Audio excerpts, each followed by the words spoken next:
This video is sponsored by TokyoTreat and Sakuraco. More on them a little later.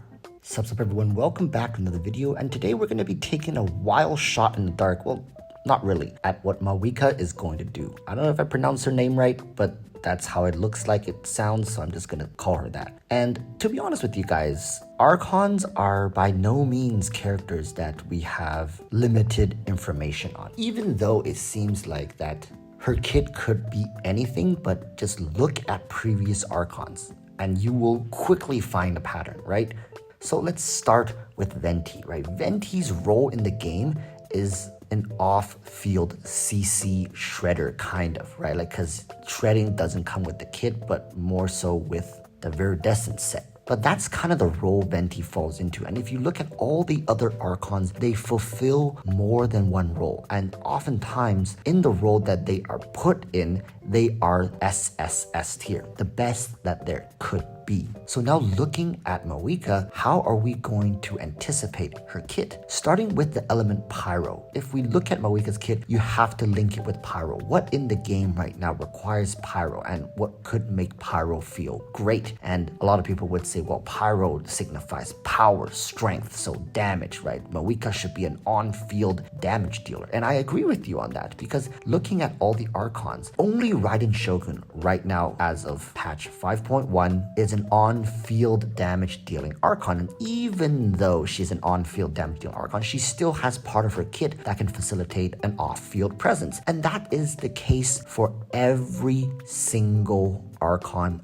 up until now. So ponder on that while we continue to talk about the sponsor for this video. TokyoTreat is a fun and exciting Japanese snack box featuring unique and exclusive flavors straight from Japan. Each box is filled with a variety of full-size Japanese snack items. Sakuraco is a monthly Japanese artisan snack box that supports local artisans' Japanese snacks, which also includes Japanese teas and traditional tableware. This month, TokyoTreat brings you the experience of Japan's spooky season with fun and wacky snacks, packed with crowd favorite Halloween themed treats and unique flavors. This month's limited edition Halloween box captures all the thrill and excitement of haunted holidays. Don't miss out on experiencing all the spooky, sweet, and surprising flavors in this month's exclusive box. In this month's Sakuraco box, the theme is Colors of Kyoto. As autumn sweeps through Japan's historical city of Kyoto, Sakuraco invites you to experience the rich fall delicacies of Kyoto, where seasonal flavors and cultural heritage comes together. Enjoy the authentic treats and specialty fall flavors that capture the essence of Kyoto's autumn beauty and its timeless traditions. The tea of the month is Kyoto Gyo Tsujiri Sencha, and tableware is Floral Kaman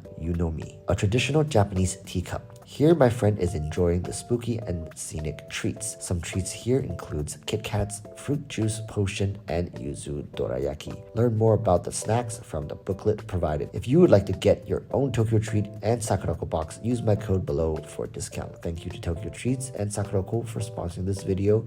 Now let's get back to the content. Now welcome back. If you guys took a gander at all the Archons, you'll quickly start to realize that they have similarities in both their on-field and off-field presence. Now that is a key first step into anticipating Mavuika's kit. If she is going to be an on-field damage dealer, right, like Raiden Shogun, she likely will have another aspect of her kit, like a flame aura that remains on-field even when she herself is off-field, and continuously apply the Pyro element. This has been the case for every single Archon. They have a way to apply their element even when they're not on field. This is 100% a given. I would be shocked. No, I would be baffled if Mavuika does not have this aspect in her kit. Now, if we push this a little further, then what are we going to do with a continuous Pyro application? Now, a lot of people would say, well, melt, right? Or vaporize. That's the go-to answers because they're usually the most common. But I've been mentioning this for almost 2 years now, and that is the burning element. Now, this is going to pave the way, and I don't think it's going to open the gates immediately to welcoming burning into the meta, but I think this is going to be a key element in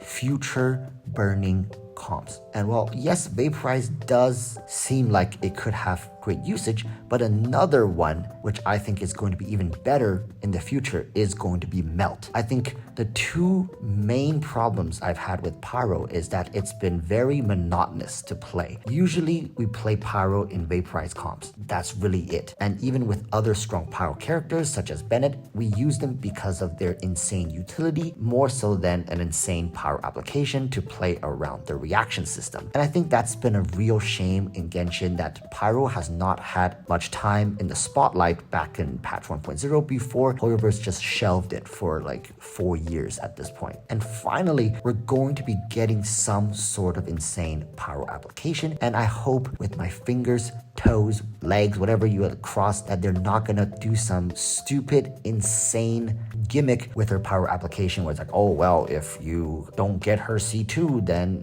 it has a 5-second delay between it can synergize with other reactions, which I mean, it would make sense for Hoyoverse to do that because right now we are in desperate need of a consistent Pyro applicator who is not on field while also being able to facilitate other roles. Right now, really in Genshin, slots are getting very tough to fill. You only have 4 characters that can be in a team at once, so the more each character can do, the more your entire team can. And this is a multiplicative effect, not an additive one, which is actually why Archons are so sought after and considered the best units for every region release. It's because they can facilitate the most amount of roles at a very high efficiency. Personally, I wish Mavuika can be a badass on-field character with a transformative burst, much like what she displayed in the Archon quest. And I feel like she's gonna be similar to Raiden in that her off-field presence may come from her elemental skill, which would just make her a perfect character to make up for the loss that we had with Dia. I know, every time we talk about Pyro, we have to mention Dia, but really, the Pyro Archon likely will be what we thought Dia could have been back when we first saw her